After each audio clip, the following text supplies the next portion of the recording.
Alors, est-ce qu'on peut être payé 80 € de l'heure, voire 100 € de l'heure en moyenne dans ce métier? Beaucoup m'envoient des messages pour savoir si leur tarif est bon, ils ont entendu parler de certains tarifs comme ça, et ils voulaient avoir mon avis. Et donc dans cette vidéo, je vais vous le donner. Donc, attaquons. 80 € à 100 € de l'heure, on entend un petit peu du genre que t'es un petit peu con si tu sais pas te vendre à ce prix-là, t'es nul. Beaucoup me disent Gwendal, comment ça se passe? Moi je comprends pas. Déjà je galère à 40 € de l'heure. Comment les autres arrivent à 80 à 100 € de l'heure? En plus faut payer pour avoir la solution.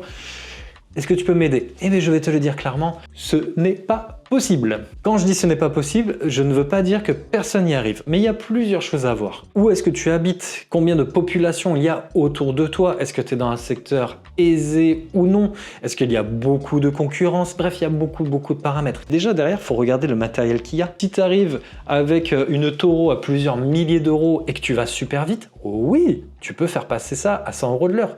T'es pas plus rentable qu'un mec qui a une tondeuse à 800 € mais qui va mettre 3 fois plus de temps. Tu vois ce que je veux dire? C'est-à-dire que si tu as 5000 € de matériel et que tu factures à 50-60 € de l'heure et que ça passe, c'est très bien, tant mieux.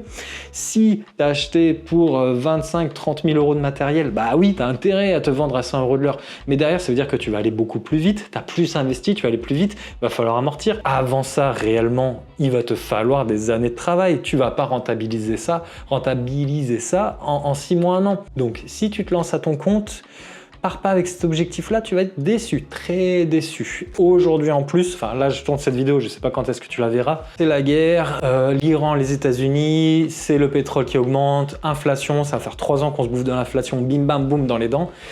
Même les gens qui ont un portefeuille assez aisé, ils commencent à regarder les tarifs. Et au pire, tu te dis, oui, tu sais, moi, Gwendal, je vais garder que les chantiers qui payent beaucoup, ceux qui passent, parce qu'il y en a qui passent. Par exemple, si je te parle de chantier où tu dois remettre en état et c'est abusé, c'est un travail de merde, il y a des ronces partout, tu vas te griffer, bam, bam, bam. Là, les gens, ils sont prêts à payer parce que tu vas vraiment résoudre un gros problème à la personne, donc elle paye.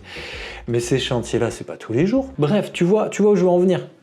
Ce genre de chantier, ça arrive. Ce genre de chantier, tu vas les avoir. Ce genre de devis, tu vas les faire payer. Cependant, ce ne sera pas tous les jours.